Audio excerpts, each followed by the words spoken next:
Kui vennaste kogudus 1990. aastal taastati, siis küsisid Ageri mehed Jüri Pootsmalt, no kes siis nüüd nissi läheb, mina lähen. Nii kiire oli Jüri vastuse ja see vastus justkui tiriti tema seest välja, sest enne ei olnud sellest üldse juttu. Kui me Vene ajal mõnikord siit majast mööda sõitsime, siis Jüri tavatses öelda, et siin oli palvemaja ja nüüd on kolhoosi ühiselamu. Aga midagi hakkas tema sees tööle. Ta hakkas kirikus huvi pärast küsitlema inimesi ja 1991. aastal 24. veebruaril tema sai 17 nime, kes olid siis huvitatud sellest. 9 nendest on tänaseks surnud ja nendest palvemajas käivad praegu Vello Kuusma, Urve Pootsma, Salme Tammeoks ja mina. Viimased 2 aastat ma ei ole enam talvel käinud, kui kevad tuleb, siis tulen ratta ja rongiga ja kui tuleb jälle pime aeg ja libedad teed, siis ma jään jälle ära siit. Nüüd kolhoosi esimees, see Riisipere kolhoosi esimees oli tookord Sikka ja Jüri tundis teda ja läks temaga sel teemal rääkima. Ja Sikka oli talle öelnud, olen poisikese põlves käinud koos vanaemaga Ageri palvemajas ja kui teie nüüd saate ka niisuguse palvemaja, siis võtke see maja. 19. märtsil 1991 sai Jüri peavanem Reierilt volitused ja 9 korteriga ühiselamu tagastati. Elanikud olid läinud juba siia suurtesse majadesse ja siin läks siis tööks lahti. Fotodelt on näha, et siin oli päris palju inimesi, kes siin askeldasid. Ja Jürile kõige lähemad olid õde Salme, poeg Margus ja vend Ants. Antsul olid autod, treiler ja traktor, nii et tema möllas nendega siin õues, siin olid peenrad ja aiad ja veel üks kuur ka, mis siin teine pool ära lammutati. Mina alguses ei tulnud siia.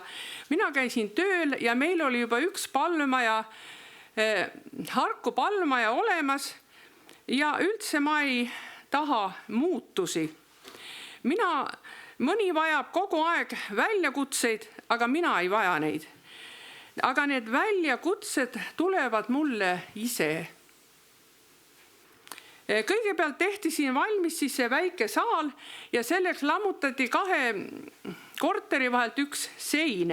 Ja siis see rämps ja kõik, mis siin oli, see koristati ära ja pesti see tuba puhtaks, aga remonti veel ei tehtud.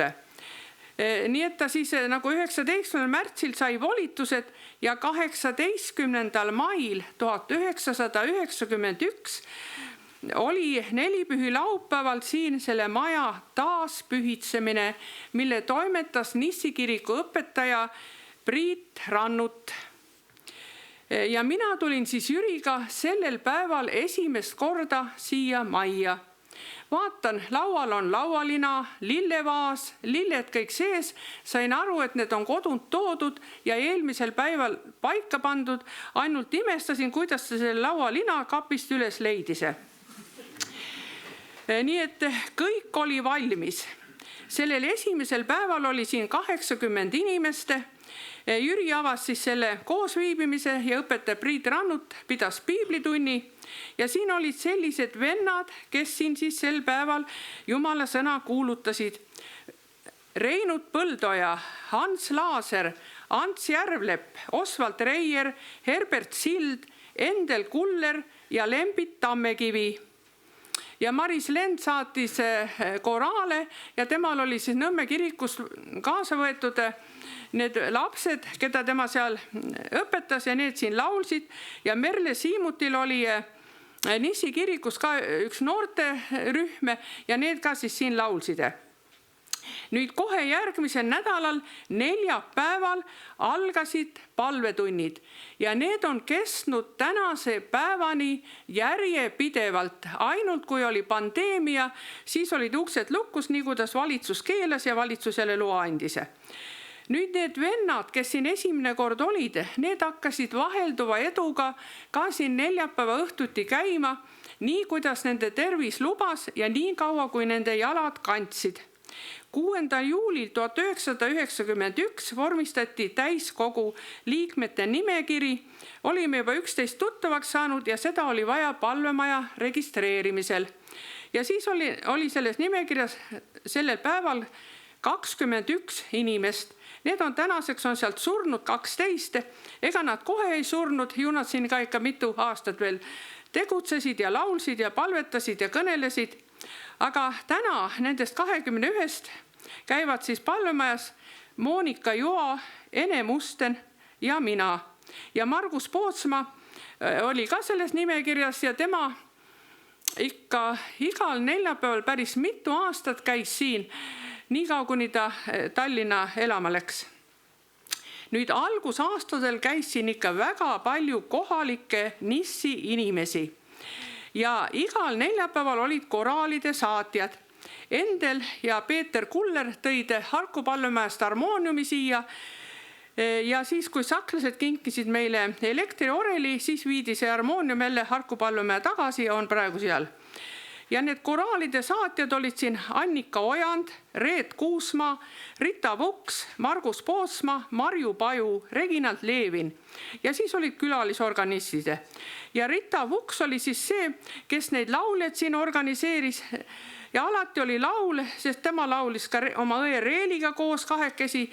Siis need, kes sealt Nissi kirikust olid laulmas, nad käisid ka neljapäeva õhtuti siin, mitte just kõik, ja need kõik siis haarati jälle ka kaasa laulma ja Marguse nimi figureerib ka seal lauljate nimekirjas ja see Rita oli kange organiseerima, kutsus ikka Nõmme kirikust lauljaid ja Agerist neid noori lauljaid ja nii oli siin üks laulmine ja mängimine. Nüüd kõnelejate hulgas oli siis kohalikest Monika, Ene, Merle Siimut, Raivo Sutškov, Leida Toonverk, mina ja Jüri. Tihe käija oli õpetaja Priit Rannut. Ta oli ikka väga tubli, nii et ainult mõnel neljapäeva õhtul ei ole tema nime kirjas. Aga muidu oli ta kohal ja oli ta kõnelemas ja üldse oli niisugune, ma ei oska öelda, muhe inimene või kuidas peab ütlema. Ja Jüri kutsus siis ka korda mööda kõik Harku tänava palvemaja vennad siia kõnelema. Viimase kui ühe ka vana selle Elmur Rahamägi oli. Ja õpetaja Rene Tasmut ja ta tuli koos Eljuga. Elju kõneles ka ja Elju siis tookord siis saatis koraale. Nüüd mina sukeldusin kohe pärast seda esimest korda sellesse töösse siin. Nii et Jüri imestas ka nii ruttu. 1992. aastal hakati valmistama seda suurt saali siin. Siin lõhuti ära 2 korteri vahel 3 seina, 2 pliidat, 1 ahi ja 2 seda koda, mis oli siis selle köögi sees oli siis koda, siis sai sealt uksest välja. Ja siis oli vaja kõik see rämps ja need kivid siit välja tassida. Ja mul on meeles, kui vana Liisi Palumets võttis ka mõne kivi kätte ja läks siit uksest välja. Ja kui nüüd kõik see rämp siis välja sai ja saadi, siis muidugi siin koristasime ja pesime ja tegime ja 1993. aastal algas siin selles saalis remont. Veebruarikuus algas lae pahteldamine, see ahi oli siin sees ja madal maja andis hästi sooja. Ja märtsikuus alustasin mina siis selle lae värvimist 3 korda ja selleks läks mul aega 1 kuu, sest ma sain värvida esmaspäev, teisipäev ja reede õhtuti ja päeval käisin tööl. Kolmapäeval oli Harkus palvetund ja neljapäeval siin ja laupäeval oli mul ka tööpäev, siis laupäeva õhtu jäi nagu enda jaoks. Aga ma tundsin, et see üldse mind ei väsitanud. Ja nagu ma algul ütlesin, need väljakutsed tulevad ise, neid siiski saadetakse. Ja kui neid saadetakse, siis ei ole raske, sest Jeesus ütleb, minu ikke on kerge. Ja oli ka sellepärast kerge, et me olime kahekesi ja me sõitsime autoga uksest ukseni. Nüüd Arko Palmemaa vend Lembit Tammekivi kinkis Palmemaale need pruunid plaadid, mis on siin seinas. Ja ta ise tõi need kohale. Nüüd, kui see suur saal sai valmis, siis hakkas siin palju külalisi käima. Need Arko Palmemaa vennad juba olid osad seal saalis ka ära käinud ja käisid jälle siin ka ja mõni mitu korda ja nii kuidas kutsuti. Ja nii oli siis neljapäeva õhtuti kõnelejaid ja lauljaid. Ja peale Rannuti tuli Nissikoguse õpetaja Uunu Põldmann, siis tema ka hakkas kohe siin Palmemaas käima. Peale Põldmanni tuli õpetaja Lea Jants, kes samuti on algusest peale siin käinud. Nii kuidas aega on, õpetaja muidugi iga kord ei ole aega. Aga eks lõpupoole hakkasid inimeste arvud vähenema. Enne oli ainult kohalikke Nissi inimesi neljapäevade õhtuti 20 ringise palvetunnise.